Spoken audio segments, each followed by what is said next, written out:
नमस्कार दोस्तों, अलवर के तेजी से उभरता संस्थान कलाम इंस्टीट्यूट के एक और नई वीडियो में आपका स्वागत है। और कल हमने आपके सामने एक नया अध्याय शुरू किया था, महिला एवं बाल अपराध। दोस्तों, महिला एवं बाल अपराध के बारे में कल हमने जाना था बेसिक, अपराध की परिभाषा, अपराध के प्रकार, अपराध के रूप, और उसके बाद हमने जाना था दोस्तों आईपीसी, इंडियन पेनल कोड, भारतीय दंड संहिता के बारे में। उसके बाद हमने दोस्तों दो तीन धाराओं के और दो तीन अपराधों के बारे में, महिलाओं के विरुद्ध हमने अपराध शुरू किया था और दो तीन धाराओं के बारे में जान ली थी। 354 धारा के बारे में हमने जान लिया था, 354 ए के बारे में हमने जान लिया था, 354 बी के बारे में हमने जान लिया था। आज हम वहां से आगे का कंटेंट आपके सामने शुरू करते हैं। 354 सी अगली धारा है दोस्तों, आईपीसी की धारा 354 सी। क्या है इस धारा में? देखो, इस धारा में लिखा हुआ है दोस्तों दृश्य रतिकता। दृश्य रतिकता या इसको कहे कि ताक झांक करना, ताक झांक करना। इसको दोस्तों इसका एक और नाम आता है, इसको कहा जाता है रति क्रिया। क्या कहा जाता है? रति क्रिया। क्या है दृश्य रतिकता? समझो इसको। जब भी कोई स्त्री दोस्तों अपने प्राइवेट कार्यों में व्यस्त हो, कार्य करने में व्यस्त हो, प्राइवेट कार्य से मतलब जैसे कोई स्त्री सोच कर रही है, ताक झांक से दृश्य से इस शब्द में आपको एक शब्द दिख रहा होगा दृश्य, और दृश्य का मतलब होता है दोस्तों देखना। क्या? देखना। यानी आपके देखने पर भी आपके ऊपर धारा लग सकती है, किसी धारा के तहत आपको सजा दी जा सकती है। लेकिन कब देखोगे, कब ये धारा अप्लाई होगी? तो देखो दोस्तों, जब भी कोई स्त्री अपना प्राइवेट कार्य, पर्सनल कार्य कर रही है, जैसे सोच करते वक्त, कपड़े बदलते वक्त, या किसी स्त्री को आपने 30 से 20 सेकंड से ज़्यादा आपने उनको घूरा और वो आपसे असहज महसूस करे, तो आपके ऊपर केस कर सकती है। और आपके ऊपर किस धारा के तहत केस दर्ज किया जाएगा? धारा 354 सी। सीधा सीधा आपसे एग्जाम में प्रश्न बनेगा, दृश्य रतिकता या रति क्रिया के तहत किस धारा के तहत आपको सजा दी जाएगी? तो किस धारा के तहत दी जाएगी दोस्तों? 354 सी। किस धारा के तहत? 354 सी। आगे मैं बात करूं, इस धारा में सजा का प्रावधान क्या है? अगर दोस्तों इस धारा में सजा का प्रावधान है 2। अगर आप ये गलती पहली बार करते हैं, तो न्यायाधीश के ऊपर होगा, पहली बार में आपको न्यूनतम सजा मिलेगी, कम से कम जो सजा मिलेगी वो तो मिलेगी कितनी? 1 वर्ष। और अधिकतम आपको सजा मिलेगी, वो सजा मिलेगी कितनी? 3 वर्ष। ये न्यायालय के ऊपर डिपेंड करेगा कि वो आपको 1 वर्ष की दे, 2 वर्ष की दे, या अधिकतम 3 वर्ष की दे। दूसरी बार अगर दोस्तों आप इस गलती को दोहराते हो, तो आपको न्यूनतम सजा मिलेगी दोस्तों, वो मिलेगी 3 वर्ष, और अधिकतम जो सजा मिल सकती है वो मिल सकती है 5 वर्ष। फिर से यहीं पर वही कंटेंट है, न्यायालय डिपेंड करेगा कि आपको कितनी सजा देनी है। ओवरऑल अगर मैं बात करूं तो क्या है धारा 354 में? तो एक शब्द है दोस्तों दृश्य रतिकता या रति क्रिया।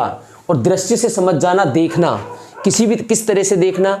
किसी भी औरत को अपने रति क्रिया के समय देखना। रति क्रिया से मतलब सोच करते वक्त, या कपड़े बदलते वक्त, या फिर घूरते वक्त। आपने उनको घूर लिया कितने टाइम से ज़्यादा? 23 से 20 सेकंड से ज़्यादा अगर आपने उनको घूर लिया, तो अगर उस स्त्री ने आपसे असहज महसूस किया तो आपके ऊपर केस दर्ज हो सकता है। और किस धारा के तहत हो सकता है? 354 सी। यहाँ पर जो याद रखने योग्य बातें हैं वो ये शब्द है दृश्य रतिकता, किस धारा में है? तो धारा में है 354 सी में। 2 बार सजा का प्रावधान है। पहली बार गलती करते हो तो कम से कम कितनी सजा मिलेगी? 1 वर्ष मिलेगी। अधिक से अधिक कितनी मिल सकती है? तो 3 वर्ष की मिल सकती है। कौन डिसाइड करेगा? डिसाइड करेगी न्यायालय। दूसरी बार अगर आप इस गलती को दोहराते हो दोस्तों, तो दूसरी बार में आपको न्यूनतम सजा का जो प्रावधान है आईपीसी की धारा 354 में, वो है 3 वर्ष का, और अधिक से अधिकतम 5 वर्ष का। ये हुई धारा आपकी कौन सी? धारा 354। क्या था दोस्तों इसमें? दृश्य रतिकता। क्या था? दृश्य रतिकता। आगे मैं बात करता हूं दोस्तों, इसी 354 की एक महत्वपूर्ण धारा है, धारा 354 डी। क्या है? धारा 354 डी। क्या है धारा 354 में? धारा 354 डी में है दोस्तों पीछा करना। क्या है भाई? पीछा करना। आप किसी औरत का, किसी महिला का क्या कर रहे हैं? पीछा कर रहे हैं। क्या कर रहे हैं? पीछा कर रहे हैं। किस तरह से पीछा कर रहे हैं दोस्तों? आप किसी महिला के प्रति पीछा कर रहे हैं और उसका बार बार पीछा करते हैं। कैसे पीछा करते हैं? बार बार पीछा करते हैं, जिससे महिला क्या महसूस करती है? आपसे असहज महसूस करती है। क्या करेगी? असहज महसूस करेगी। या फिर उस महिला का आप इतना पीछा करते हैं बार बार कि महिला का घर से निकलना मुश्किल हो जाता है।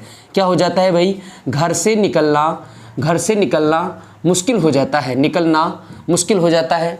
तो क्या हो सकता है? अगर आप किसी महिला के साथ ऐसा करते हैं, किसी महिला का बार बार पीछा करते हैं और बार बार पीछा करते हैं, उस पीछा करने की वजह से वो महिला असहज महसूस करती है और आपके डर से, आपके पीछे करने के कारण की वजह से वो महिला का घर से बाहर निकलना अगर मुश्किल हो जाता है। या फिर दोस्तों इसमें एक और प्रावधान है, आप ऑनलाइन के समय, आप आजकल सोशल मीडिया का समय है, आप किसी महिलाओं को ऑनलाइन पीछा करते हैं। आप पीछा करना ये नहीं है कि आप चलकर जा रहे हैं तो पीछा करें, नहीं, आप किसी महिला को बार बार ऑनलाइन मैसेज भेजें, उसको फोर्स करें और उसकी वजह से वो महिला असहज महसूस करे तो आपके ऊपर केस दर्ज हो सकता है। और केस दर्ज होने के बाद किस धारा के तहत केस दर्ज होगा?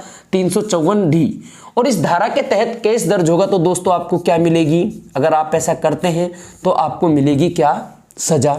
कितनी मिलेगी सजा? तो यहां पर भी दोस्तों वही प्रावधान है जो 354C में था। आपको पहली बार में अगर आप ये गलती करते हैं, अगर आपने पहली बार गलती की तो आपको न्यूनतम जो सजा है वो मिल सकती है दोस्तों 1 वर्ष। कितनी? 1 वर्ष। ये सजा आपको जरूर याद करनी है। कोई भी रास्ता आप अपनाए, इनका कोई शॉर्ट विकल्प नहीं है, ये आपको याद करनी ही है। और अगर आपको अधिकतम सजा मिलेगी, अधिकतम सजा का उल्लेख है दोस्तों इस धारा में 3 वर्ष का। कितना? 3 वर्ष का। अगर आप इस गलती को दोबारा दोहराते हैं, सजा काटने के बाद फिर अगर आप इस गलती को दोबारा दोहराते हैं तो दूसरी बार दोस्तों, अगर दूसरी बार आपने ये गलती दोहराई तो आपको इस बार सजा मिलेगी दोस्तों न्यूनतम सजा का जो प्रावधान है इस धारा में वो है दोस्तों 3 वर्ष का। कितना? 3 वर्ष का। और आपको अधिकतम सजा मिल सकती है, अधिकतम सजा मिल सकती है दोस्तों कितना? 5 वर्ष का। क्या? कितनी? 5 वर्ष की। डिसाइड कौन करेगा? तो डिसाइड करेगा दोस्तों कौन? न्यायालय डिसाइड करेगा कि आपको कितनी धारा मिलनी चाहिए। देखो भाई, अभी 354C की बात की, उसके बाद 354C में क्या था? दृश्य रतिकता या रति क्रिया। दृश्य से समझ जाना, किसी महिला को देखना, रति क्रिया के समय किसी महिला को देखना, दोनों में सजा का एक ही प्रावधान है। दूसरा है 354D, इसमें है दोस्तों पीछा करना। क्या है? पीछा करना। आप किसी महिला का बार बार पीछा करते हो, कोई महिला आपके पीछे करने की वजह से उसका घर से निकलना मुश्किल हो जाता है, या आप किसी महिला को बार बार ऑनलाइन मैसेज करते हो, आपके ऑनलाइन करने से वो महिला असहज महसूस करती है, तो याद रखो दोस्तों धारा 354 के तहत आपको सजा दी जा सकती है। और कितनी सजा दी जा सकती है? अगर आप ये गलती पहली बार करते हैं तो सजा का उल्लेख है, न्यूनतम जो सजा है वो है दोस्तों कितनी? 1 वर्ष की पहली बार में। और अधिकतम आपको सजा मिल सकती है 3 वर्ष।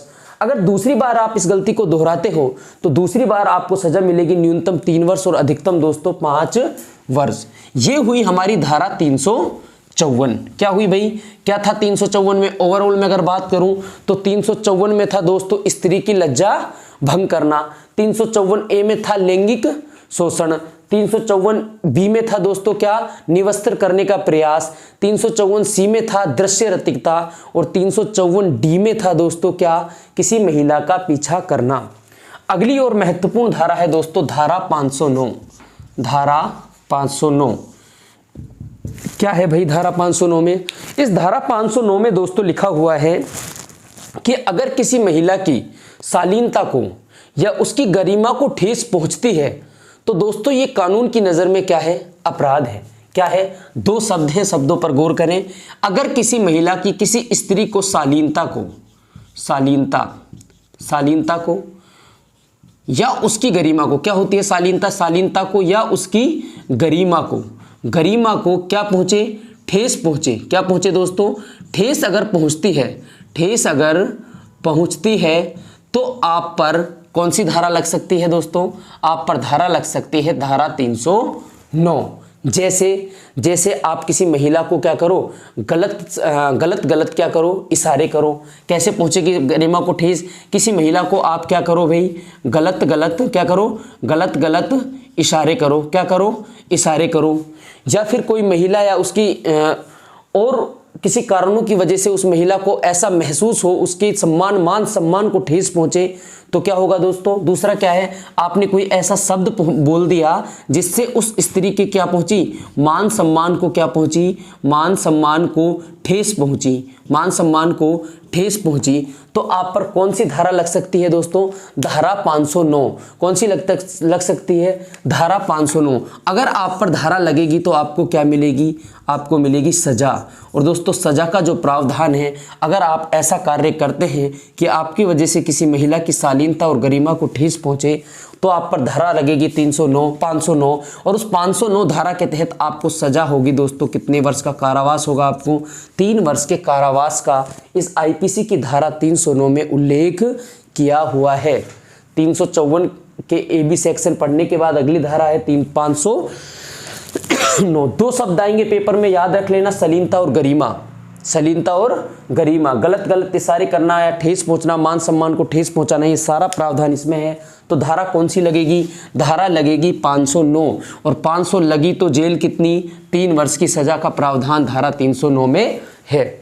अगली धारा है दोस्तों धारा 306। कौन सी है? धारा 306।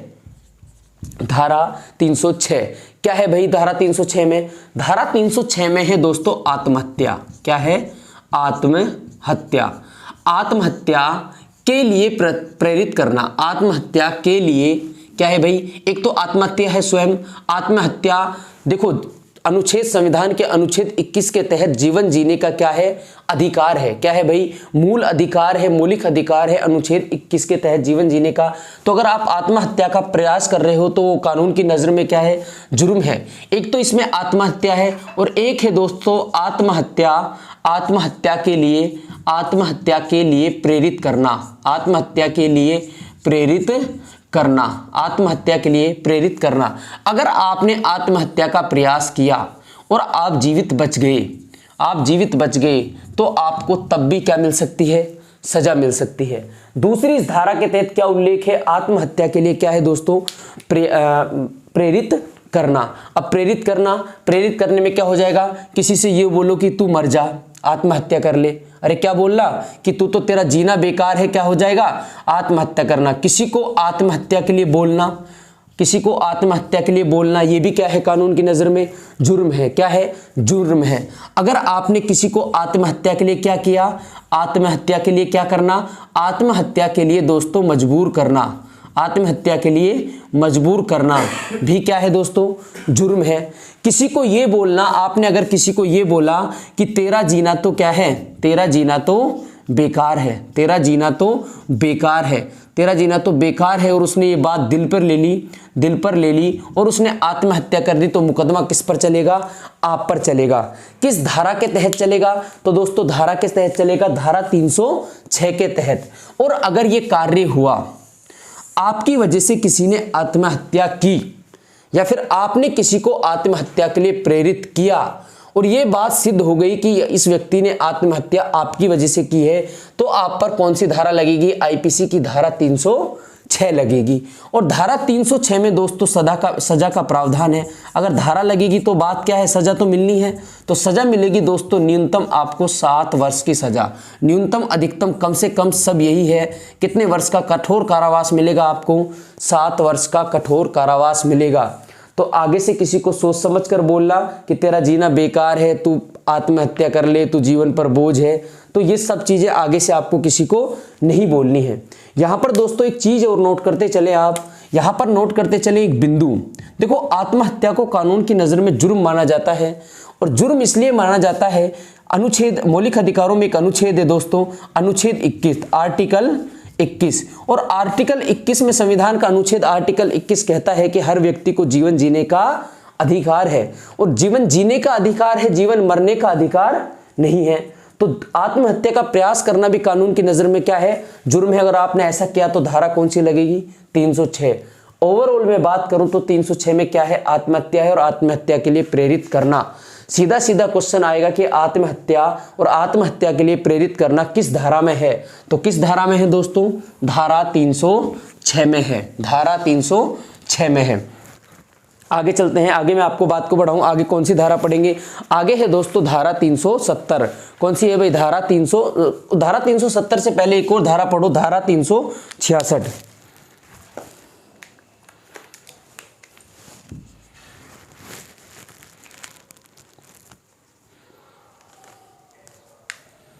देखो भाई, धारा 366, अगली धारा कौन सी है? धारा 366। धारा 366 क्या है? धारा 366 में, धारा 366 में है दोस्तों, किसी भी स्त्री को विवाह के लिए बाध्य करना। क्या है? किसी भी स्त्री को विवाह के लिए क्या करना भाई? विवाह के लिए बाध्य करना, विवाह के लिए बाध्य करना।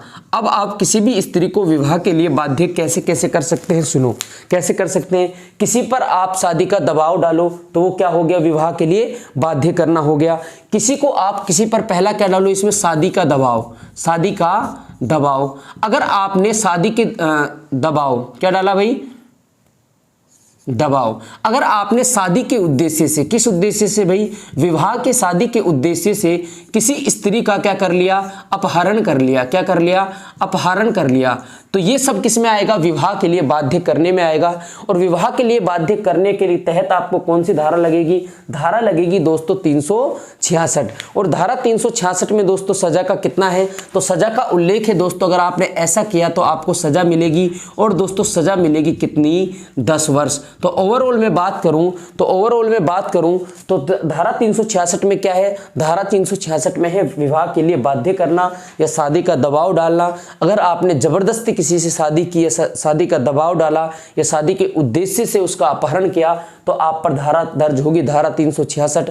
और धारा 366 के तहत, धारा 366 के तहत आपको सजा मिलेगी। और सजा मिलेगी दोस्तों कितनी? 10 वर्ष की। कितनी? 10 वर्ष की। अगली धारा है दोस्तों धारा 366 ए।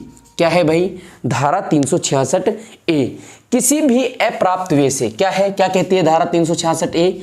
किसी भी अप्राप्त वे से, अप्राप्त वे से, किसी भी अप्राप्त वे से, दिख रहा है? किसी भी अप्राप्त वे से लड़की का उपासन। क्या कहती है? लड़की का उपासन। किसी भी अप्राप्त वे से लड़की का उपासन। क्या है ये उपासन और क्या है ये अप्राप्त वे? समझो भाई, आपको सीधा क्वेश्चन में एग्जाम में ये लाइन मिलेगी कि किसी भी लड़की, किसी भी स्त्री का, किसी भी स्त्री का, किसी भी स्त्री का, किसका? किसी भी स्त्री या किसी भी स्त्री या लड़की का अप्राप्त वे से, किसी भी अप्राप्त वे से लड़की का उपासन किस धारा में है? तो धारा 366 ए में है। क्या होता है अप्राप्त वे उपासन? इसको समझो एक बार के लिए। माना आपने कोई लड़की है जिसकी उम्र है कितनी? उसकी उम्र है कितनी भाई? 18 से कम वर्ष। 18 से कम वर्ष की क्या है भाई? 18 से कम वर्ष की कोई लड़की है और वो लड़की कि कोई मजबूरी है, कोई लाचार है और आपने अगर उस लड़की की, स्त्री की मजबूरी, ध्यान रखना कितने कम? 18 से कम। इसमें ये उम्र बहुत विशेष है, इसमें ये उम्र बहुत विशेष है। 18 से कम वर्ष की लड़की के किसी की मजबूरी का आपने फायदा उठाया और उस मजबूरी का फायदा उठाकर आपने उस स्त्री से किसी अन्य व्यक्ति के साथ संभोग बनाने के लिए दबाव डाला तो दोस्तों वो आएगा अप्राप्त वे से लड़की का उपासन। उसको क्या कहेंगे? अप्राप्त वे से लड़की का उपासन। फिर से समझो क्या है? अगर कोई लड़की है जिसकी उम्र 18 वर्ष से कम उम्र की है और वो किसी मजबूरी में है और उसकी मजबूरी का फायदा उठाकर या फिर उसको लालच देकर उससे आप बोले किसी और अन्य किसी मर्द के साथ संभोग या संबंध बनाने के लिए, तो धारा कौन सी लगेगी दोस्तों? उसको कहेंगे किसी भी अप्राप्त वे से लड़की का उपासन। और धारा लगेगी दोस्तों कौन सी? 366 ए। किसी को आपने लालच दिया, पैसों का लालच दिया, या आपने पैसों का लालच दिया या आपने कोई और लालच दिया 18 से कम वर्षीय लड़की को और इसने किसी अन्य मर्द के साथ आपने उसको पैसों का लालच देकर संभोग या संबंध स्थापित करने के लिए बोला तो ये धारा लगेगी। और अगर ये धारा लगेगी तो क्या होगी? सजा होगी। क्या होगी? सजा होगी। और सजा होगी दोस्तों कितने वर्ष की? कम से कम कितने वर्ष की? 10 वर्ष से कम से कम कितने वर्ष की सजा? 10 वर्ष की सजा। अगली धारा है दोस्तों कौन सी? धारा 366 बी। अब सजा का इसमें एक शॉर्ट ट्रिक अपना लेना, जहां 366 लगेगी वहां सजा एक ही लगेगी, 10 वर्ष। क्या लगेगी? 10 वर्ष। ध्यान दो भाई, 366 बी में क्या कहती है? 366 बी कहती है किसी भी विदेश से, क्या कहती है भाई? विदेश से लड़की का आयात करना, विदेश से लड़की का आयात करना। आपने कहाँ से विदेश से कोई लड़की मंगाई और वो लड़की मंगाई, उस लड़की की उम्र किससे कम थी दोस्तों? उस लड़की की उम्र कम थी 21 वर्ष से। याद रखना, धारा 366 ए में कितने वर्ष थी? कम से कम 18 वर्ष से कम लड़की। और विदेश से लड़की अगर आपने आयात की और उसकी उम्र कितनी वर्ष से कम है? 21 वर्ष से कम है। कितनी है भाई? 21 वर्ष से कम है। और उस 21 वर्ष से कम लड़की को आपने लालच देकर, क्या कर भाई? लालच देकर या बहला फुसलाकर आप उससे बोलो किसी के साथ संभोग, किसी के साथ क्या भाई? संभोग या संबंध स्थापित करने के लिए, क्या बोलो? संभोग या संबंध स्थापित करने के लिए बोलो। अगर उस लड़की की उम्र 21 वर्ष से कम है और वो विदेशी है, तो अगर आपने ऐसा किया तो आप पे धारा लगेगी कौन सी? 366 बी। और 366 बी में दोस्तों सजा का प्रावधान है कितना? जहां 366 लगेगी वहां सजा कितनी है? 10 वर्ष है। तो आज के लिए इतना ही करते हैं। कल की क्लास में दोस्तों कुछ अन्य धाराएं, कुछ चंद धाराएं और बच गई हैं, और उसके बाद इस महिला अपराध हम पढ़ रहे हैं। महिला अपराध में अगला बिंदु लेंगे महिलाओं से संबंधित संविधान में प्रमुख अनुच्छेद। तो 8-10 धाराएं और हैं, उन धाराओं को पढ़ने के बाद हम अनुच्छेद पढ़ेंगे। तो इसी के साथ मैं आज से विदा लेता हूं। जय हिंद, जय भारत, नमस्कार।